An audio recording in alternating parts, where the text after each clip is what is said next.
So tell us, what do you think about basically the Agriculture Minister saying this review is aimed at simplifying fisheries management, cutting red tape, and also improving environmental sustainability? What do you think of this? Well, every time you hear the words reducing red tape, it's bad news for the animals. It's bad news for the marine life. I think it's just a lead up to deregulating green zones. I think that everyone will be able to fish everywhere, and the animals around our coastline will have no sanctuary anywhere. It's bad enough under native title where a green zone is nothing more than an indigenous supermarket because they can hunt anywhere they like, and I think that's what this is going to head in that direction. When you're talking about reducing and making local or regional or state management, well, I think it'll come down to communities deciding how many, where and when they kill, whatever they kill. Just to expand on that a bit, tell me a bit about native title fishing here in Cairns and, well, in our Far North region, and how significant this kind of simplifying is going to, how much harm it's going to do for our region, basically. Well, it won't really harm our region with this particular act, because this particular act is really aimed at non-Indigenous people.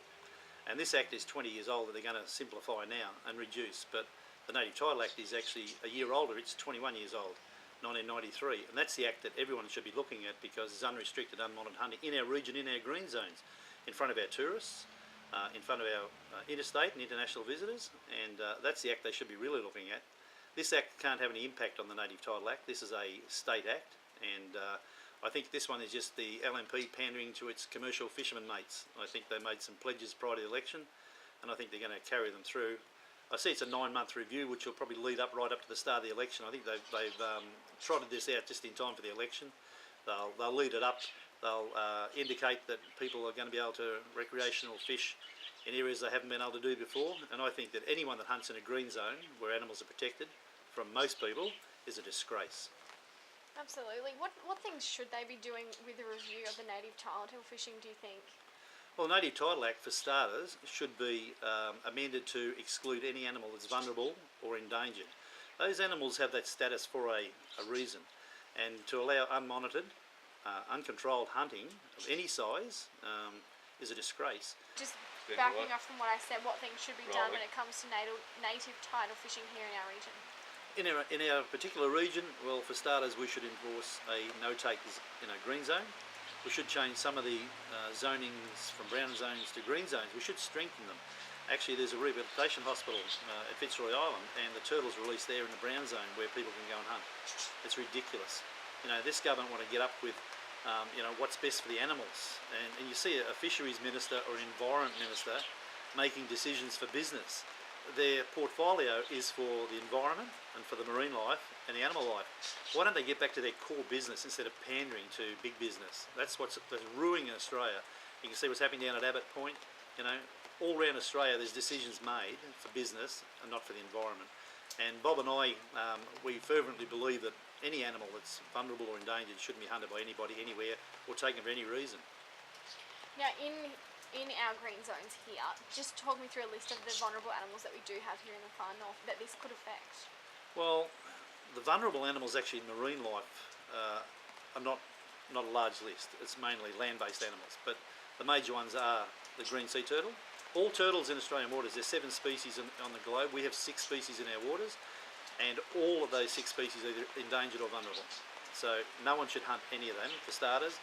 A dugong is red listed as vulnerable to extinction on the ICUN red list, and it's protected under legislation, but it's only protected from non-Indigenous people. Now, it's about time that we let the animals have the protection that they globally deserve. They're already extinct in several countries around the world, Vietnam, the Maldives, places like that. If you kill a dugong or a turtle over in Palau, a close neighbour who has no Centrelink, has no money to provide to its citizens, you can spend 3 months in jail.